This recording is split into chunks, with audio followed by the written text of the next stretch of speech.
साधारण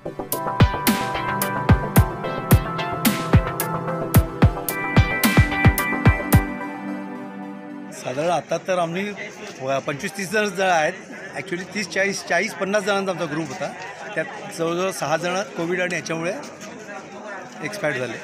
पण बाकी सगळे न चुकता कुठल्याही वर्षी आम्ही न चुकता गेली 35 वर्ष आम्ही सतत तिकडे येतो आणि इथल्या लोकांच्या ह्याच्यातमध्ये वावरतो. खूप बरं वाटतं आम्हाला माथेरान. म्हणजे माथेरानवर तुमचं एवढं प्रेम आहे म्हणून हे सर्व आम्हालाही खूप छान वाटतं सर, की आमच्या या सुंदर हरित माथेरानवर एवढे प्रेम करणारी लोकं आहेत आणि हा पर्यटन हा आमचा वाढणार निश्चित आपल्या या सर्व ॲडव्हर्टाईजने. तर याचा आम्हालाही आनंद वाटतो आहे. तर आपल्याबरोबर चर्चा करून खूप छान वाटलं आणि असंच प्रेम ठेवा माथेरानवर. आणि मी मगाशी पण म्हटलं की असे 100 वर्ष पूर्ण करा माथेरानला येण्याची. बोलायचे मी सफाळकर, माथेरान प्रेमी, मी माथेरान प्रेमी.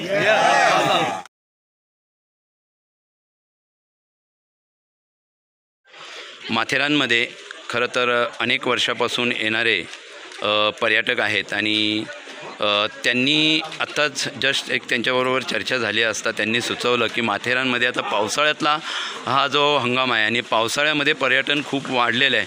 तर दादा तुमच्या एवढ्या वर्षातला अनुभव आणि पावसाळ्यात आत्ता जो ही गर्दी किंवा पर्यटकांची जी गर्दी वाढलेली आहे त्याबद्दल तुम्ही काय सांगाल की हे कशामुळे वाढलं किंवा काय असायला पाहिजे रस्त्यांमध्ये? पहिल्या माथेरानच्या जे कच्चे रस्ते होते किंवा माथेरानचं जे नॅचरलिटी होतं आता हे ब्लॉक लागलेत. तर या बाबतीत आहे ना आपण काय सांगाल की अजून काय सुविधा व्हायला पाहिजे आणि काही नको आहे माथेरानमध्ये?